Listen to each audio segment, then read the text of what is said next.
This is the third episode in a series about our land travels and cruise in Alaska during the end of May and first week of June 2026. If you are new here, and even if you are not, I am 81 years old and my wife is 2 years younger. This channel was started to highlight how our trips have changed to a slower pace and are not as adventurous as it was when we were younger. For example, while in the Denali National Park, we slowly walked the easier trails and stopped often to rest. After breakfast at the Lake Lucille B&B in Wasilla, we bought water and snacks, put gas in our Turo rental car, and set out on a sun-bright day for Talkeetna. People filled the East Main Street and side street shops, eateries, and roadsides, wandering all about, mingling with moving cars and campers. At the end of East Main Street at the riverfront, we were lucky to get a place to park. Denali was not visible, but photos and videos were being made, and there were lots of opinions and pointing as to where to look for the mountain. Still, there were glorious panoramic views across the confluence of the Talkeetna and Talkeetna rivers.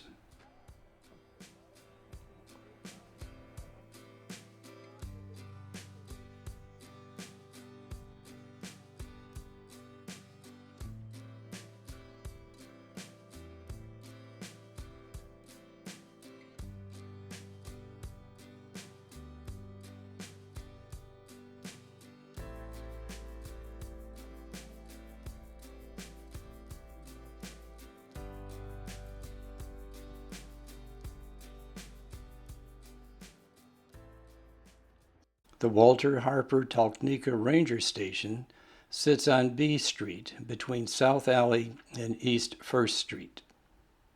Inside, serious hikers and trekkers exchange knowledge and advice. Also, there are clean flush toilet restrooms. Next, we drove north to mile marker 135.2, taking the left turn into the Denali Viewpoint South. It's a nice parking lot with a viewing terrace, but there were too many clouds covering the mountain. So next we moved on, stopping at other viewpoints and turnouts. There were great views of the Alaskan wilderness, but no Denali.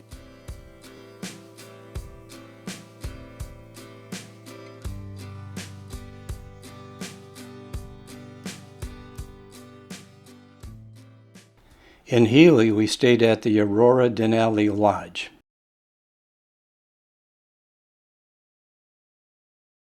It offered a spacious room with the TV we seldom watched, a microwave, a very cold chiller box. There was limited hanging space, but ample drawer space. Still, because of the floor space, we used our cases to organize some clothing by use. The included cold breakfast was cups of yogurt, cups of fruit, energy bars, and packaged baked goods. Every evening when we returned, the bathroom was clean and the beds were made. The food portions at the Black Diamond restaurant were substantial. It was more than we could eat, requiring takeaway boxes.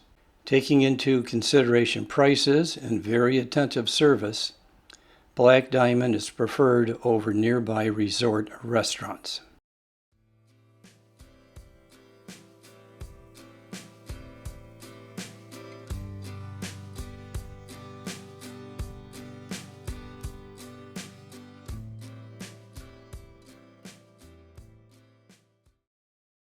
The visitor center was not open yet.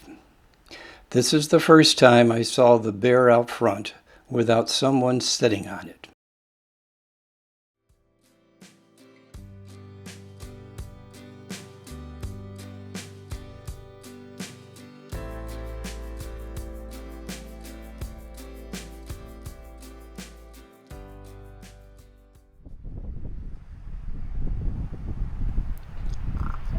At the trailhead by the railroad tracks, I stopped for a while, being entertained by a raven.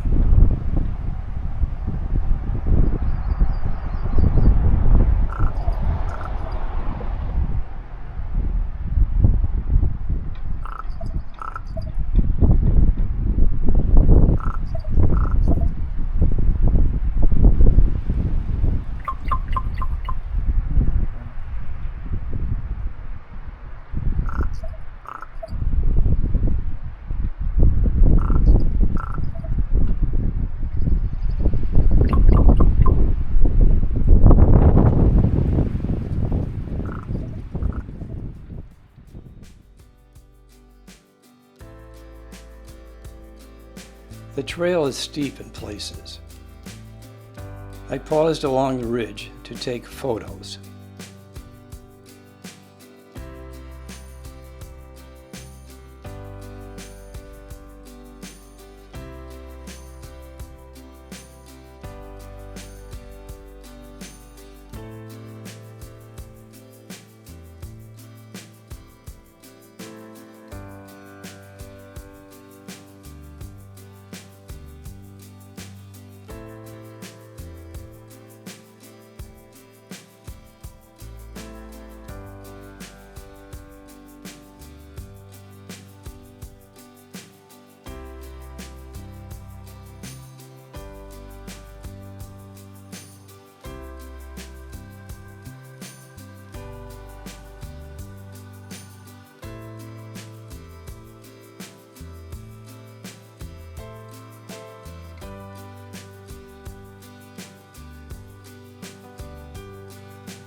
Walking down to the flats, the trail has a boardwalk to the lake.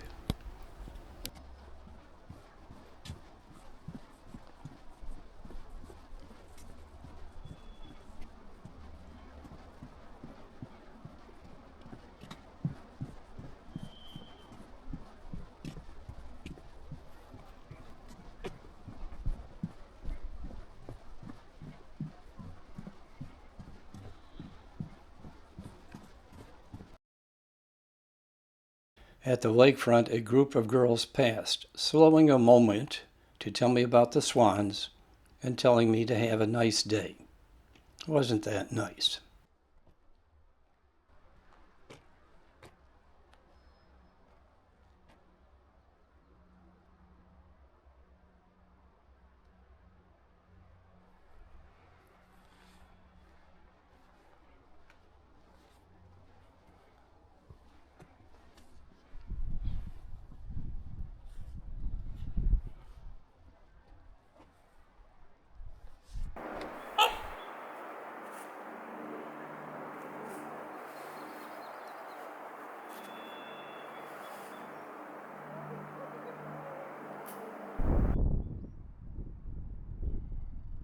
Very slowly, ambling the perimeter path, I stopped off to look back, to immerse my senses in the textures of the rocks, the soft colors and aromas of the forest.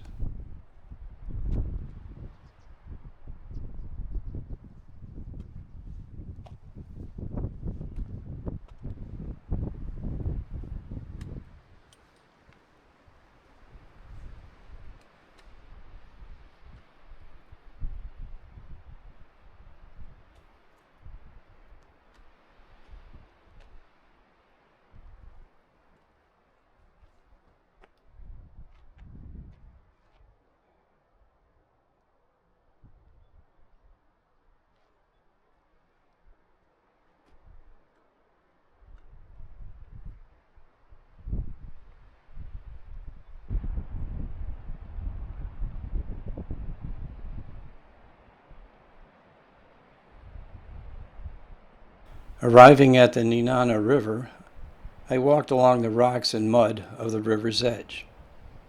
I saw what appeared to be fresh large moose print, accompanied by a small print.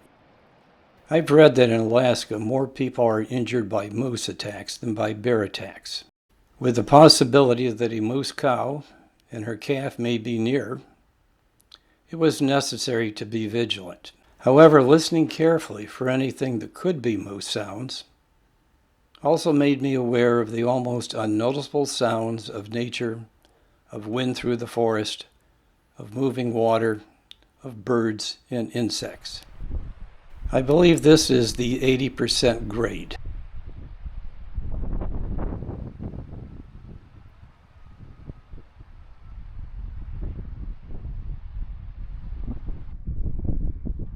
I returned to the trailhead and the Raven. What you got for us, bird?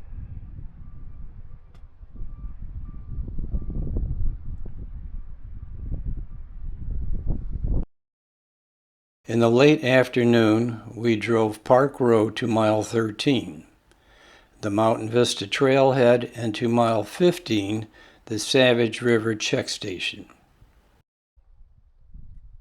The trail at Mountain Vista is flat.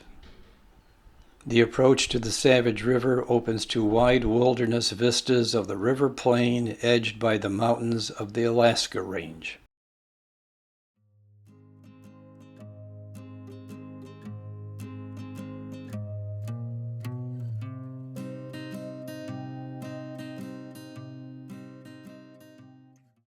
The Savage River Check Station is the entry point limiting access into the park and preserve beyond, and the road after this point is unpaved. Driving back to the visitor center, we had animal sightings, and one close moose encounter in the visitor center parking lot.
The next day, we rode the green bus for a 5-hour round trip to East Fork at mile 43.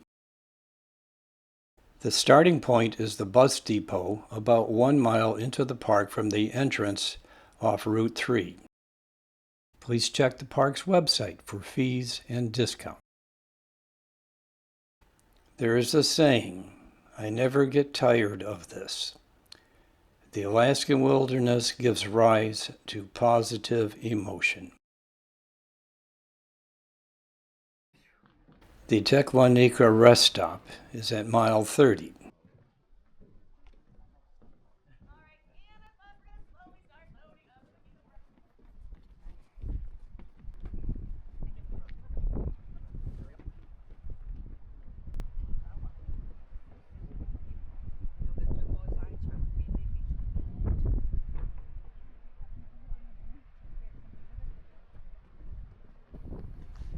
Here we arrived at the Three Forks.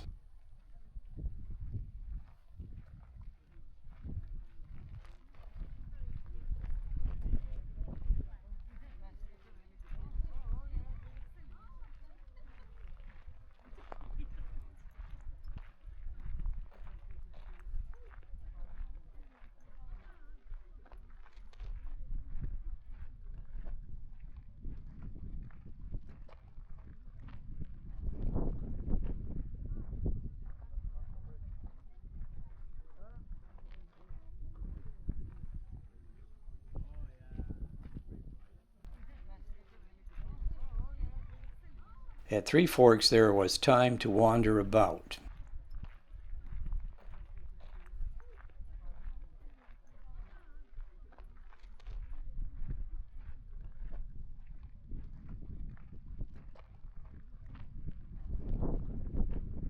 Hikers may wait in this green bus for the next shuttle.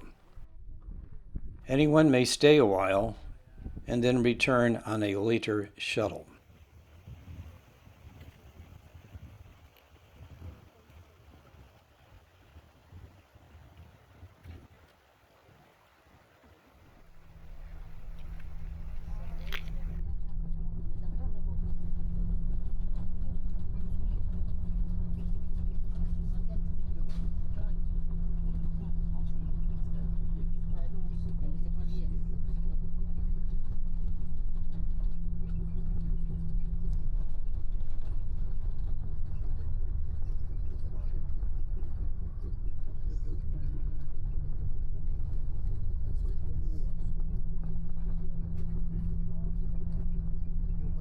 After an afternoon of viewing the wilderness, we return to the bus depot.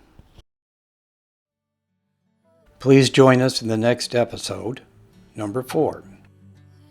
We return to the Lake Lucille B&B for one night. We return the Toro rental car to the Anchorage airport, and we take the 3.5-hour narrated Alaska Cruise transportation bus to Seward in order to cruise on the Celebrity Summit to Vancouver.